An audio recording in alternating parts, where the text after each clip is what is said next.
कहानी का नाम प्रकाश की ओर। भूमिका। बिहार के बोधगया की पवित्र भूमि आज भी उस ज्ञान की ऊर्जा से भरी है जहां करीब 2500 साल पहले सिद्धार्थ ने सत्य का अनुभव कर बुद्धत्व प्राप्त किया था।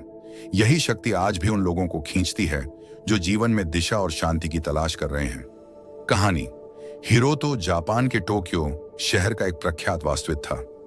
उसने जीवन में बहुत कुछ पाया, प्रसिद्धि, पैसा, सम्मान, लेकिन उसके भीतर एक खालीपन था, एक बेचैनी जिसे वह समझ नहीं पाता था।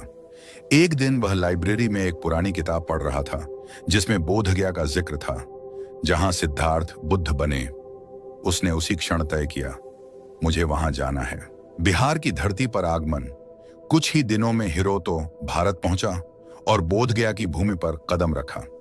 दिसंबर की हल्की ठंड थी, लेकिन वातावरण में एक अजीब गर्माहट थी, जैसे कोई अदृश्य ऊर्जा उसे भीतर से छू रही हो। महाबोधि मंदिर के विशाल प्रांगण में प्रवेश करते ही उसे लगा जैसे वक्त थम गया हो। ध्यान की शुरुआत।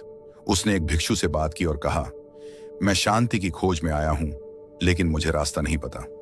भिक्षु ने मुस्कुराकर कहा, रास्ता वही पाता है जो रुककर भीतर झांकता है। बुद्ध ने भी यही किया था। भिक्षु ने उसे बोधि वृक्ष के पास ध्यान करने की सलाह दी। अगले दिन वह वहां जाकर बैठा। पहले दिन कुछ न हुआ, दूसरे दिन बेचैनी बढ़ी, तीसरे दिन आंखों से आंसू निकलने लगे, पर वह रुका नहीं। चौथे दिन का चमत्कार। चौथे दिन ध्यान में बैठते ही उसकी सांसें धीमी हो गईं। अचानक उसने महसूस किया कि उसके चारों ओर सब कुछ धीमा हो गया है। हवा का बहना, पत्तों की सरसराहट, दूर मंदिर में गूंजता मंत्र, सब एक लय में चल रहे थे।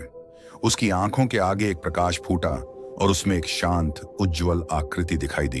भगवान बुद्ध। बुद्ध ने कहा, जो अपने मन को जीत लेता है वह संसार को जीत लेता है। हिरोतो की आंखों से आंसू बह निकले। वर्षों की पीड़ा, उलझन और अधूरापन जैसे बह गया। परिवर्तन। उस दिन के बाद हिरोतो बदल गया। उसने टोक्यो लौटने के बजाय कुछ महीनों तक बोधगया में ही रहकर भिक्षुओं से ध्यान, धम्म और बौद्ध शिक्षाओं को सीखा। वह जान गया था कि असली वास्तु केवल ईंट और पत्थरों से नहीं बनती, असली निर्माण भीतर होता है। जब वह वापस अपने देश गया तो उसने अपने जीवन का उद्देश्य बदल दिया। अब वह केवल इमारतें नहीं बनाता, वह ध्यान केंद्र, शांति स्तूप और मौन गृह जैसे स्थल बनाता है, जहां लोग भीतर की यात्रा कर सकें। उसने एक बार अपने शिष्यों से कहा, मैंने हजारों डिजाइन बनाए, लेकिन सबसे सुंदर संरचना बोधगया की शांति में बनी, मेरी आत्मा की। सीख। यह कहानी केवल हिरोतो की नहीं, हर उस इंसान की है जो जीवन के अर्थ की खोज में भटक रहा है। बोधगया सिर्फ एक स्थान नहीं, एक आमंत्रण है खुद को जानने का, बुद्धत्व की ओर बढ़ने का। अगर श्रद्धा और शुद्ध हृदय से कोई वहां जाए तो भगवान बुद्ध आज भी उत्तर देते हैं।